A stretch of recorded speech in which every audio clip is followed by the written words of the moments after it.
and gentlemen, we're going to get our program started. I want to welcome all of you to the annual Chelsea Chamber of Commerce Government Breakfast.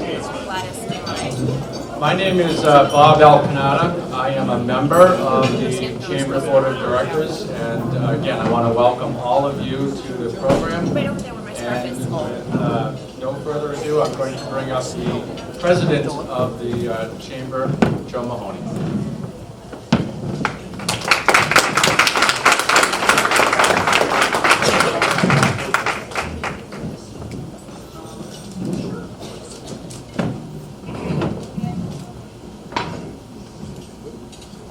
First, I want to thank you all for coming this morning. There are a couple of people I'd like to just give some credit for. The first is our Executive Director, Rich Cuffey. Rich put this whole thing together. Give him a big round of applause.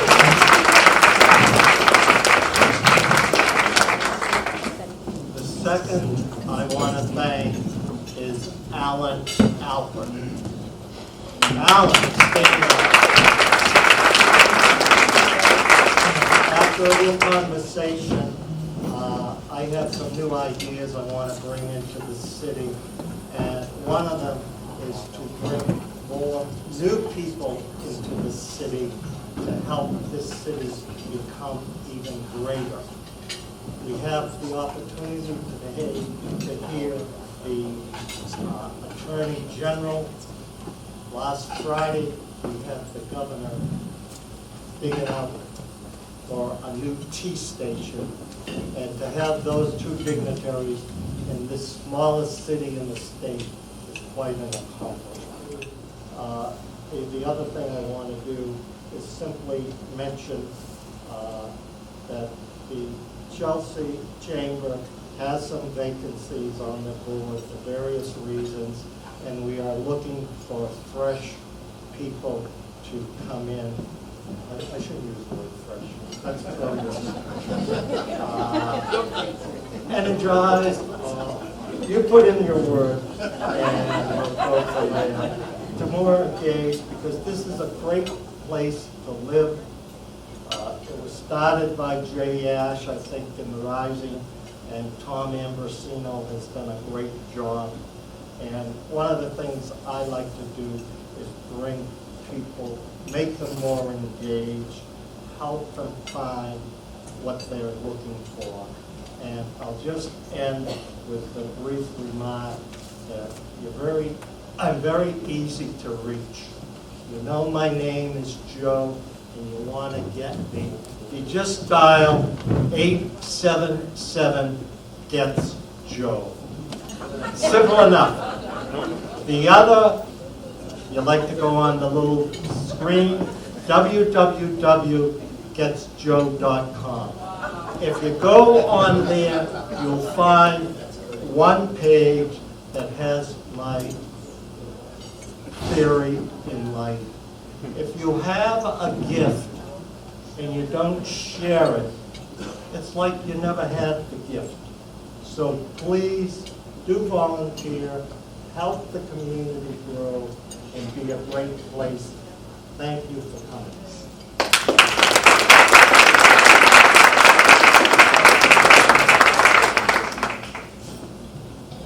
Thank you, Joe. I just want to mention that Encore Boston Harbor is our sponsor today, and thank you very much. I also want to mention that if you are parked in the private parking lot behind this building, please move your car so that you won't be towed. We have a number of dignitaries and elected officials in the room, so I am going to mention them. Please, will you hold your applause to the end so that we can recognize everybody. We have Tom Ambrosino, the city manager, Lenny Albanese, the Chelsea Fire Chief, Brian Keyes, the Chelsea Police Chief, Diane Carey, the Director of Human Resources, Dylan Cook, the Chief Procurement Officer, Sarah Gay Jackson, the Director of the Public Library, Mike McAteer, Director of Inspectional Service, Patrice Montefusco, City Treasurer, Alex Train, the Assistant Director of Planning and Development, Dr. Mary Burke, the Superintendent of Schools, the Superintendent-elect, Almi Abeda, Monica Lamboy, the Director of Finance and Administration for the Chelsea Public Schools. We have Rosemary Carlisle with us, a member of the Chelsea School Committee, as well as Jeanette Velez. We have Paul Casino, the City Council Clerk. I think Lori Avalandella is here, the City Council at Large. Leo Robinson, City Council at Large. Louis Tejada, City Councilor. Damali Vito, City Council President and Council at Large. Dan Ryan, State Representative. Sal DiDomenico, the State Senator, may be here. Joe Bonavolanta, Special Agent in Charge, New England FBI. Kevin White, Assistant Special Agent in Charge of the New England FBI. And the Suffolk County Sheriff, Mr. Stephen W. Tompkins. So thank you all for being here.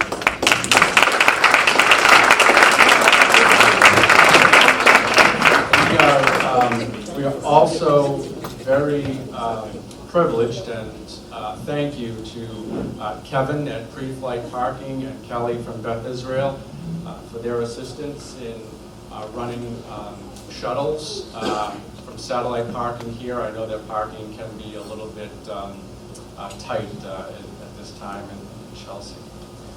With no further ado, I would like to bring up the Encore President, Bob DeSalvio, for a few words.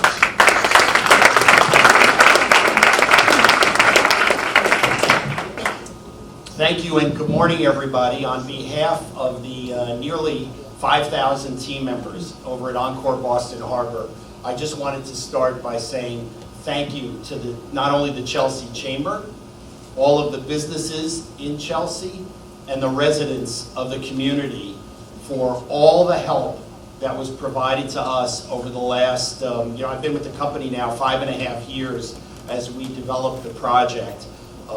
And we've gotten tremendous support from this community. And we are so proud of the team members that we have. We have over 50% of our workforce is from the host and surrounding communities, and hundreds from Chelsea itself. And for anyone who's been over at the resort, as you look around, you will see the most engaged and wonderful team members. And we're so proud that you're our neighbor, you're here, and the business community has been with us all the way through. We look forward to continuing that relationship. We've been talking to the Chamber about upcoming events where you can connect, hopefully with small businesses where our employees shop. We have a program called We Save, which offers our large group of team members discounts so that they hopefully will stay local and shop local. And that's one way that we feel we can help give back to the community. And so if you get a chance, please stop by. We're happy to serve you over at Encore, and we're so pleased and honored to be the presenting sponsor this morning. Thank you, everyone.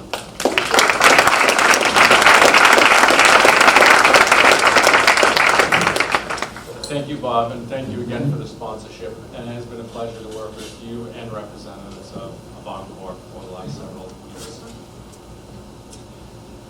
In November 2014, Maura Healey was elected as the 59th Attorney General of the Commonwealth of Massachusetts.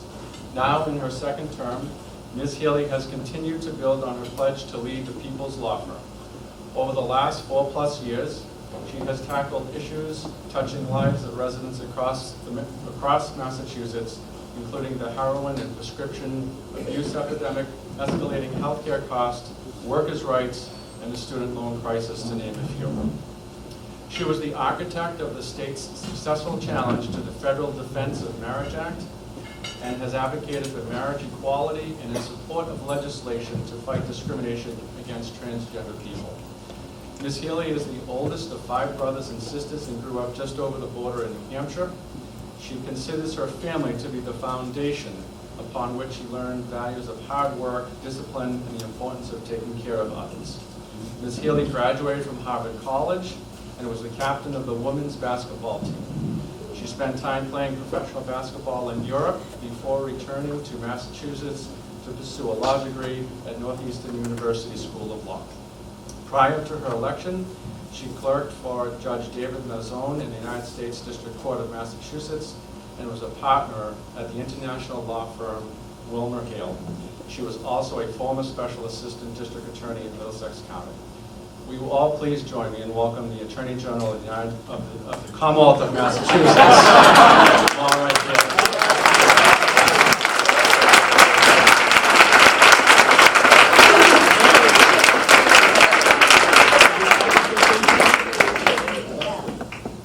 Thanks, Bob. Yeah, things would be a little different if I had the opportunity. Let me say first off, Bob, thank you for that introduction. No, I never got to play ball with Jay Ash. We always talked about it, but now he's off doing even bigger and better things, and he's done such a great job, not just here in Chelsea, but certainly across our state the last few years, and it was great to get to work with him, and we were often asked the question if we ever went one-on-one. I got to tell you, I'm so happy to be here this morning. I just, as you know, I live right across the bridge in Charlestown, but I spend a lot of time here, both at Supermarket Basket, although usually I bail and I go next door to Home Goods and the other places while somebody else takes care of the aisles. It's quite a party in there. But I really love this place. There's something really, really special about this place and the fabric of this community, the richness, the diversity, the history, and I've had some really, really great partners. So I want to thank Bob, I want to thank Joe, Rich, the entire Chamber staff for having me here this morning. I want to thank all the wonderful people who work in city government in particular. Nice to see some familiar faces. To Tom and members of the City Council, thank you for everything you do in your partnership. Superintendent Burke, our work in the schools is just so imperative here and all across this Commonwealth, and I thank you for serving this community and its young people so well. I'm really tickled to be 2 days in a row with Brian Keyes. Brian has been my go-to in the office over the years, from the first trip I took with him maybe over to Roca years ago, as he walked me through the streets here and explained to me sort of what the needs are facing our community, how law enforcement is called upon to respond in all different ways in this day and age. And he really is not just a leader that I really try to model myself after, but somebody who I view as just so effective in the way he works with others and gets things done. So yesterday we were down for a meeting with the chiefs of police. Close to 400 chiefs of police from all over the state came together for a day of training. And Chief Keyes, of course, is president right now of the Mass Major City Chiefs and doing a great job. So always great to be with you, Brian. Thank you for everything you do. Also, to see our friends from the FBI, that beautiful building now I drive past. I've been over there a few times. I want to thank Special Agent in Charge Joe Bonavolanta and Assistant Special Agent in Charge Kevin White, who tells me that your mom lives across the street from me in Charlestown, so I guess I have eyes on me. But they've been great partners on a lot of fronts. We do a lot of work around human trafficking, obviously, money laundering, financial fraud, and certainly the opioid crisis. And I want to thank them for being so supportive. And also, I want to thank Steve Tompkins, who's been a friend to many of us. He is out there promoting and making sure that there is justice in the criminal justice system. He does great work for our community, and I really thank you, Steve, for what you do. I also have a few people from my office here today, one of whom is no stranger. Jerlanis Villaman is our outreach director for our community engagement division. One thing I realized when I was running, and Gladys will help out, I'm going to talk about Gladys in a minute, but nobody actually had a clue what the Attorney General did. They sort of had the image that the Attorney General is about locking people up and, which is part of what we have to do, but it's just a piece of what we have to do. And so I decided that we were going to set up a division that was really about being out in the community, and trying to meet communities where they are, to talk about their rights, to talk about and train seniors on how to not get scammed, to talk to students about how to deal with owners crushing student loan debt, to talk to workers about their rights in the workplace, to talk to immigrant communities about their rights as well. And I think it's been really helpful to our office because we're better informed as we think about the work we need to do. And hopefully people are better served because they know that there are people that they can call on to get help from. And so later today, just as an example, she'll be giving her monthly, I think she does a monthly presentation on landlord-tenant rights right here at the Chelsea Collaborative. Gladys Vega, thank you so much for everything you do. You're such a force and you have been so, so good to us as a partner. Gladys serves on my New Americans Advisory Committee, which I set up when I started in office, and is just doing a fantastic job in partnership. So Joe Ladies will be over there this afternoon. So I talk a little bit, and most importantly, I want to take your questions and comments. I love what I do. I run an operation that's about 500 to 600 people. The budget's about $50 million. Just so you know, we are a revenue generator for the state. Every dollar invested in my office, we're bringing back between $17 and $72 a year for residents. Either savings on behalf of ratepayers when we go after some of the utilities that want to raise our bills. And Rebecca Tepper, chief of my energy division, is here today, as well as somebody you all are probably quite familiar with, Alethea Rebello Pradas is here, and she lived here, sadly, I think just had to move. She's still recovering. She's in Stoneham now. So she's back. Really happy to be back this morning, but I know it's hard for you, Alethea. Yeah. Alethea runs our policy and government division, providing a lot of liaison work between our office and cities and towns and the legislature. But I just wanted you to know that because, there's a lot of stuff that's in the headlines about what we do. But to me, what makes me so happy is the direct service we're providing to people. We've got hotlines. If you've got trouble with a health insurer who is refusing to pay a bill, or you have trouble with an auto insurer who's not covering what you think they should, or you've got a complaint against a business or a landlord, or, you name it, call our office. We have people live on the line who right now are helping students renegotiate right now with loan servicers their student loans. And this is how we do the work. Every week I get a report of what's happening, and that's actually what gives me some of the greatest satisfaction. Something happened? Okay. That actually gives me the greatest satisfaction, being able to help people like that. So make sure that folks you know out there know that they can call our office, and we can help, or we can at least try to.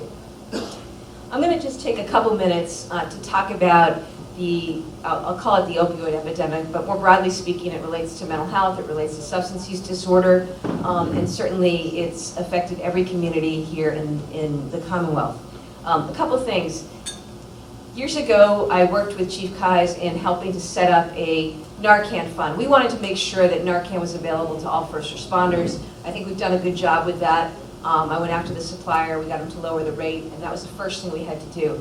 But the next thing we had to do is to really get out there and crack down on illegal prescribing and dispensing practices, which we also work to do.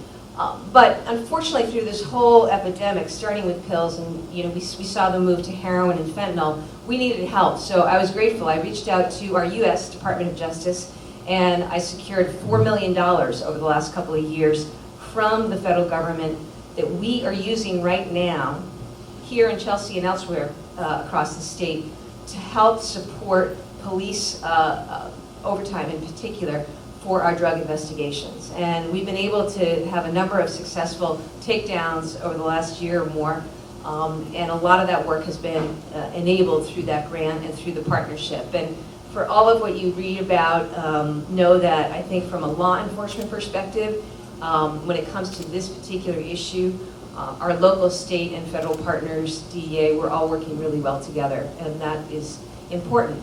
But as you know, I've also got myself into a little bit of a fight with Purdue Pharma. We were the first state to sue Purdue and the Sackler family. It was really important to me that we name names and hold accountable those who really orchestrated this illegal scheme that has devastated and ravaged so many communities. So we're down the line on that. We also have ongoing investigations against the other 5 opioid manufacturers and distributors. And we're looking for changes in practices, changes in policies. Obviously, we're looking for money damages to help abate and mitigate some of the harm they've caused to so many. But Purdue and the Sacklers are a particular case.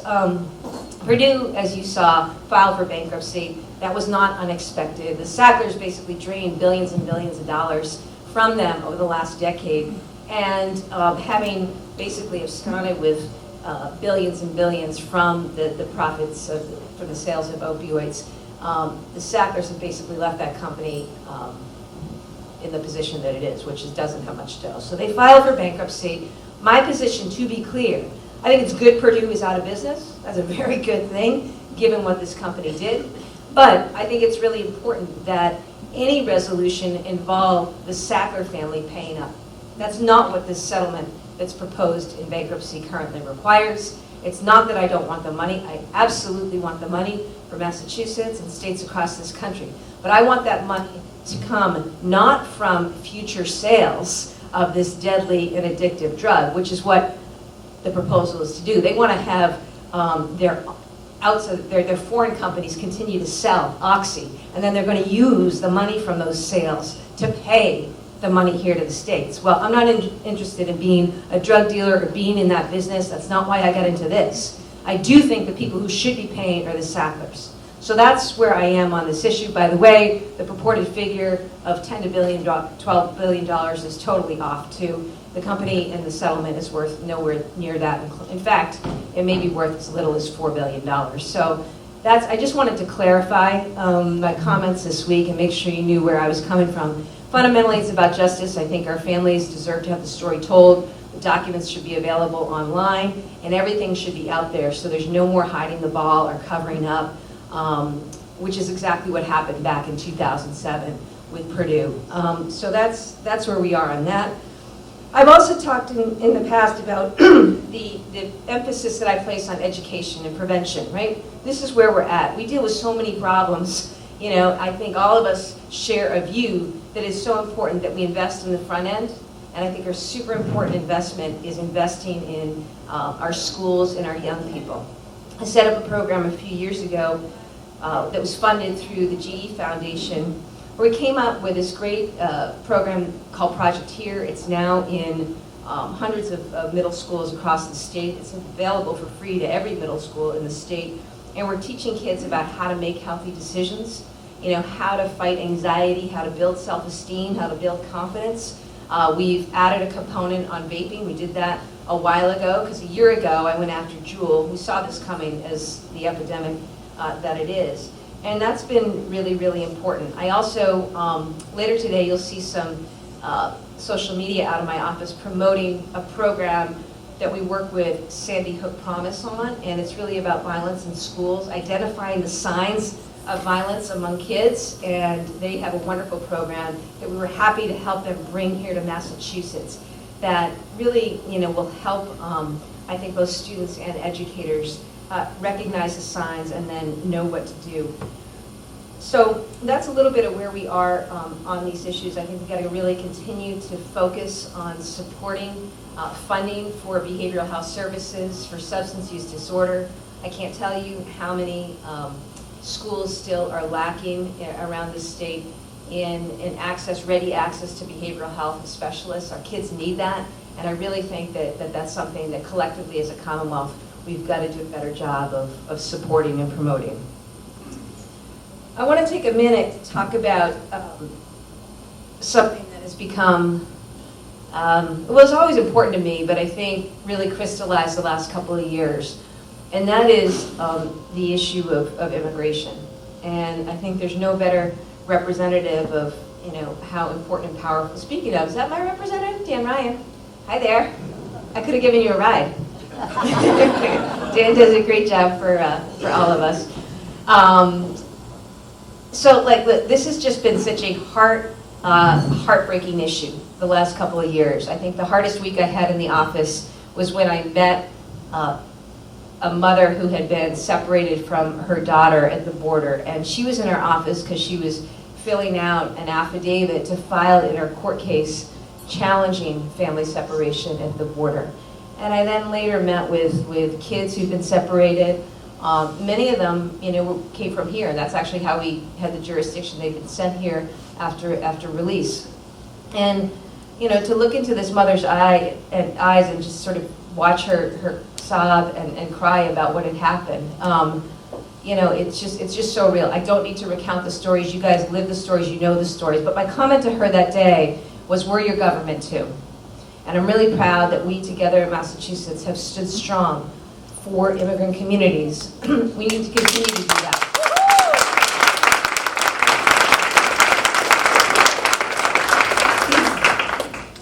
And that's why together, many of us joined in opposing the proposed end to the DACA program, to family separation at the border, to funding for the border wall, to the detention of immigrant kids, to defense of the TPS program, where I think we have more than 12,000 residents here with TPS status. We know the impact that the scare tactics have on our population. I got the reports of kids being afraid, parents being afraid to take their kids to school, show up at community health centers. I know right now that our businesses, including businesses here in Chelsea, are suffering because people are too scared to go shopping. That's not right. And I believe strongly that as a matter of law enforcement and keeping communities safe, we of course share an interest in keeping dangerous criminals off the streets, right? Those who are a danger to others off the streets. We work really hard day in and day out.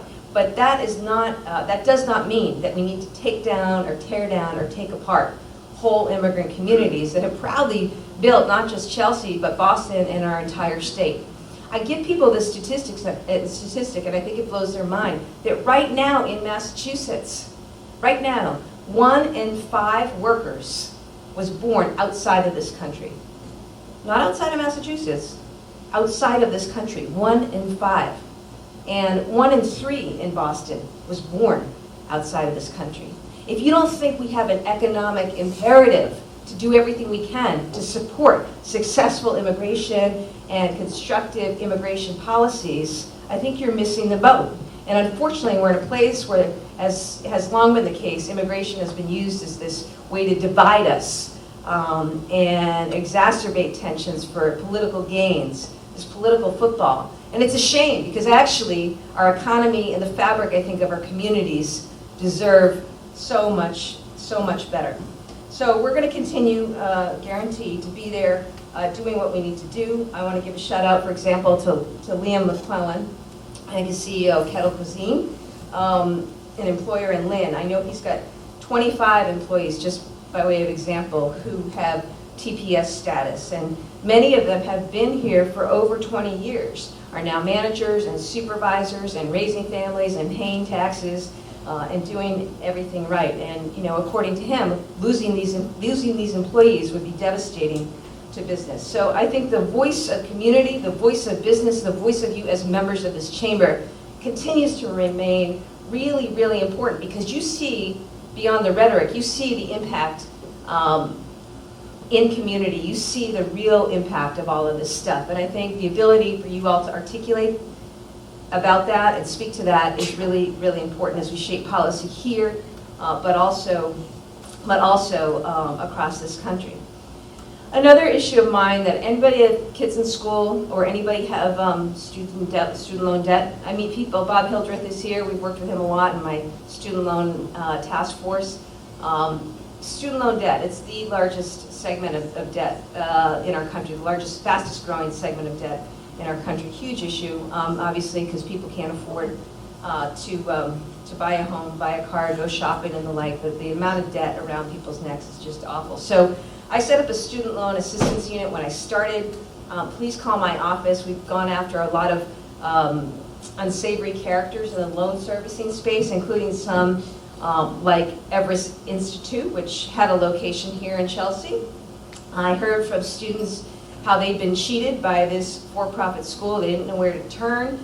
Fortunately, we were able to help them. Of course, many of these students are veterans, first in their family to go to college, single moms, and really, really taken advantage of. And you know, I know that over the last few years, we have returned more than $600,000 in student loan debt. So we got discharges on $600,000 worth of student loans for Chelsea residents alone.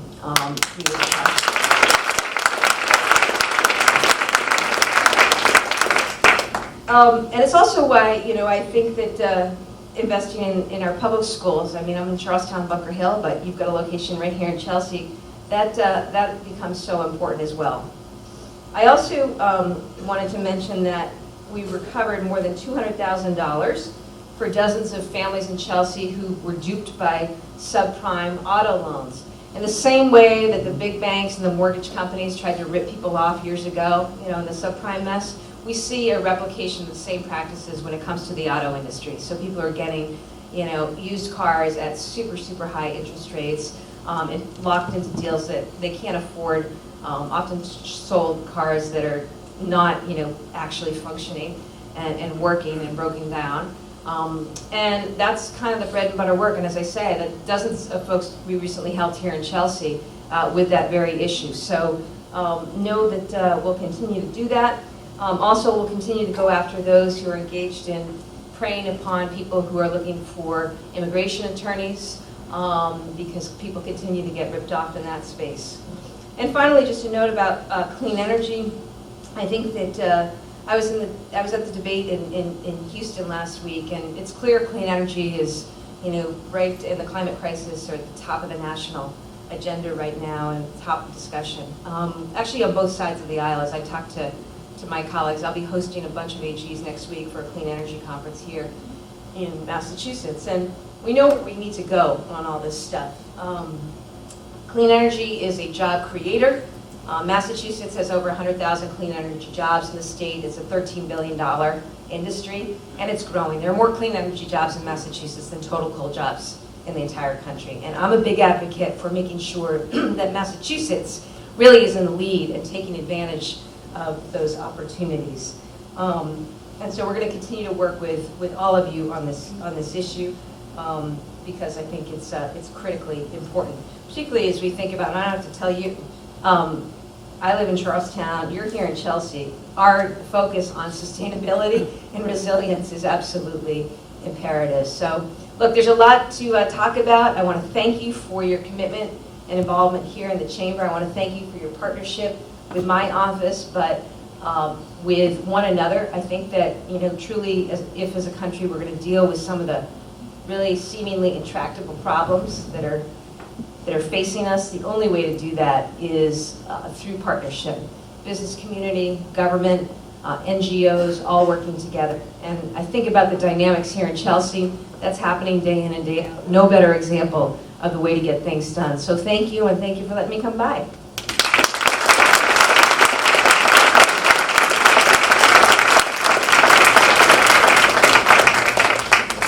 Yeah, questions, sure. Just a question Or comments. You guys aren't shy. There's one of you there on the left. Thank you. Thank you. Any comments? Yeah, Joe. Question with regards to the family. Unfortunately, a lot of these wealthy people, they have their Cayman Islands accounts and all this. How do you feel that you're going to be able to extract that? I've been in the financial services all my life, and I've met a lot of wealthy people, and we see all these different perks.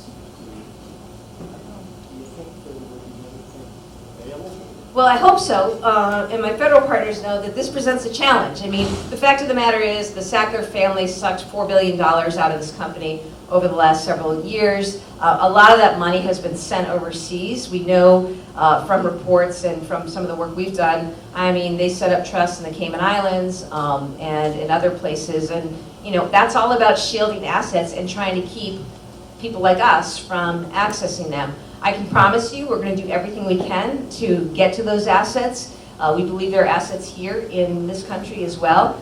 But that's exactly the problem. And it's exactly why, to me, it's so galling that a bunch of billionaires, and they are billionaires in multiple billions, somewhere between $13 and $35 billion is the Sackler family worth.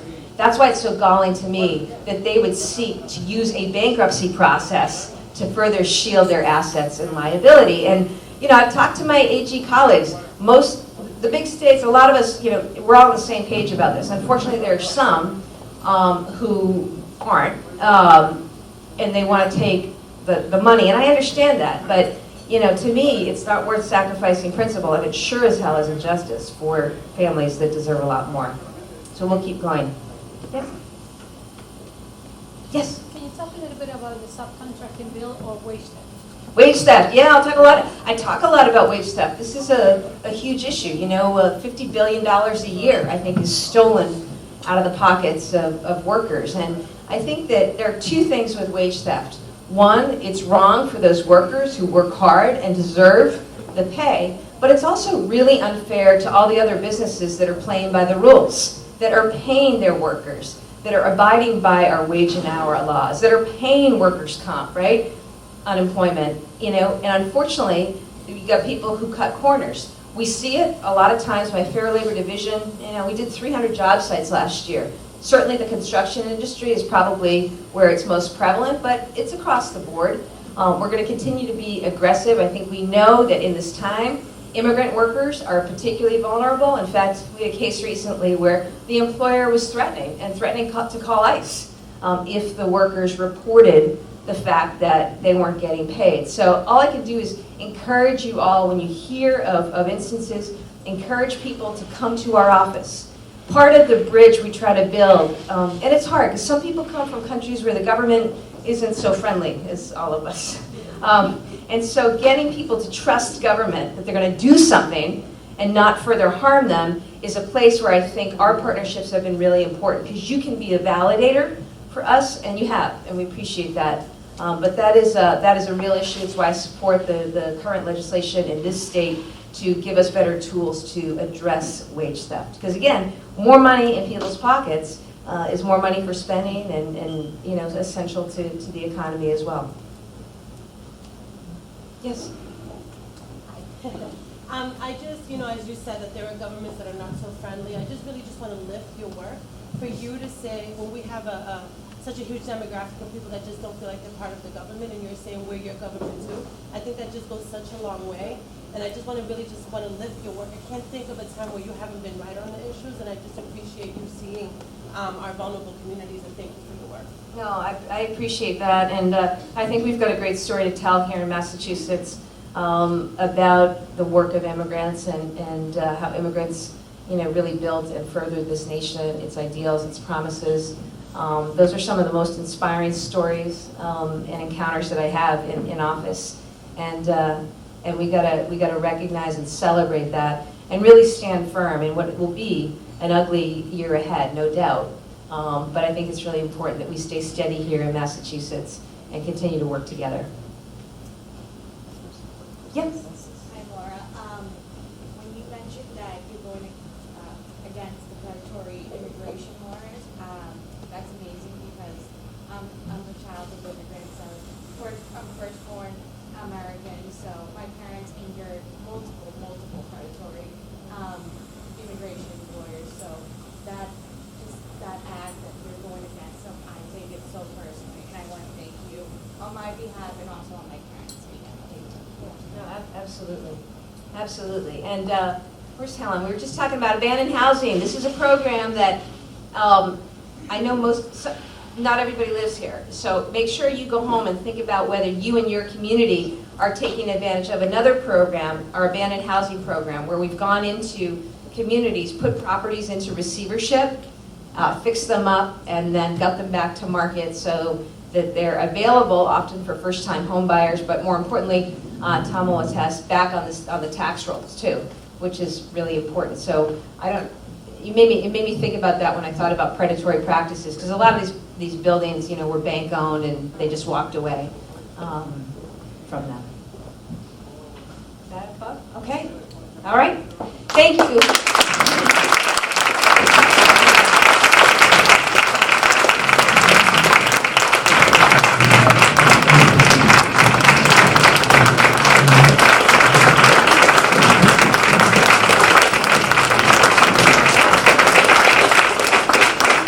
Last chance to buy a ticket to win a ticket for the pot of gold.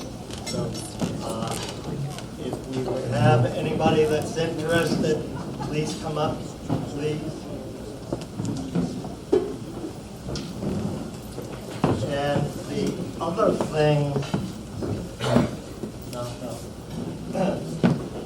have a gift, as we always do, for our speakers. And since the state regulations, we can't give you more than $50.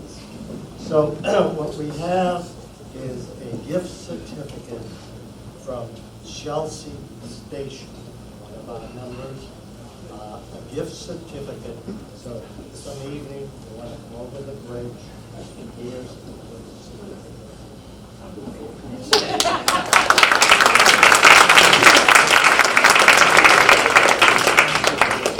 I'll spend more than the $35, I promise. And this will get me out of supermarket basket once again. The reason we did, I had put in the $49.99, but since the Attorney General, I said, well, we don't want any problems. The other thing I have to mention is the fact that the Hispanic American Institute in the end of October at the Williams School is going to have a topic on how to grow healthy businesses. So be aware of that. The other thing I'd ask you to do, and I realize you get a lot of emails every day, but when you get something from the chamber, Rich Cuthey, just please read it. Don't pass it on to your spam account or whatever, or your assistant or whatever. But please read it. We'll try to limit them. The other thing too is that on the new website, there are a lot of opportunities. If you need employees, there's a section there. You can put in your data, what you need. There are a lot of things on the website, so do go to the website. And again, I want to thank Mr. Cuthey for bringing Attorney General to the podium, and I thank her for her words of wisdom. Thank you.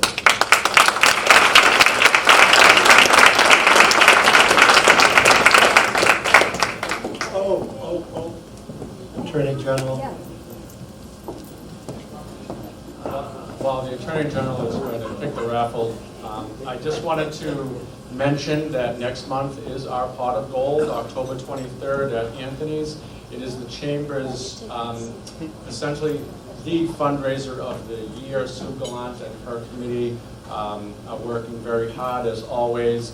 Only 250 tickets will be sold for the grand prize of $10,000. The Encore people have verified that those are great odds. So it's 1 out of 250. So please, we hope that you'll make an effort to be there and to attend. You know, I missed also acknowledging our great fire chief. Lenny, I know you're here. Thank you for all the work that you do. You're and your teams. You've got, you know, in the opioid crisis and the first responders, it's really been something working and seeing what everybody's doing. So I didn't mean to overlook you. I meant to acknowledge you for that. So thank you.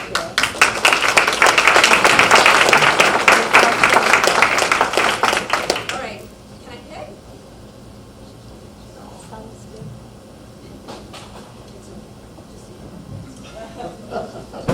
All right, ready? What's the win? What's the prize? The prize is Pot of gold. Okay, great.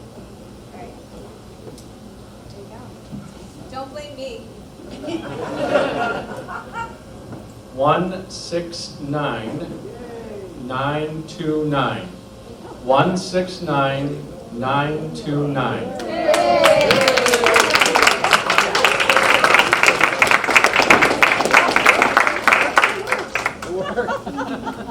Have we got a winner? Yeah. Again, thank you all. You did this? You don't, no, give it back.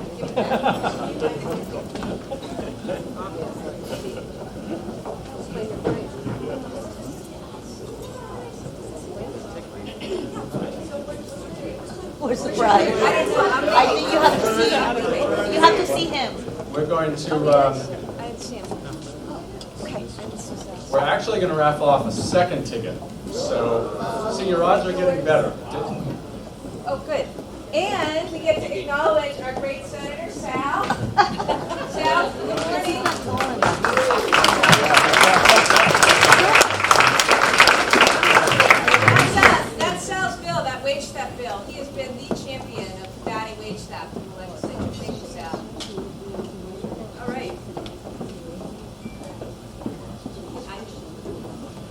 Okay, 169-908.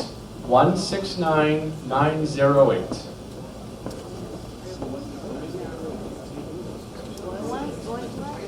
Going once, twice. Big table. There it is. I know. You are. Anyone needs me to sit next to you at the next event? Everybody, thank you very much. Thank you, Attorney General, for coming. Thank you to our sponsors, Encore Boston Harbor, Excellent Generation, our pre-flight parking, and Kelly and Beth Israel for the satellite, for satellite parking and the shuttle. Thank you all very much. Enjoy your day.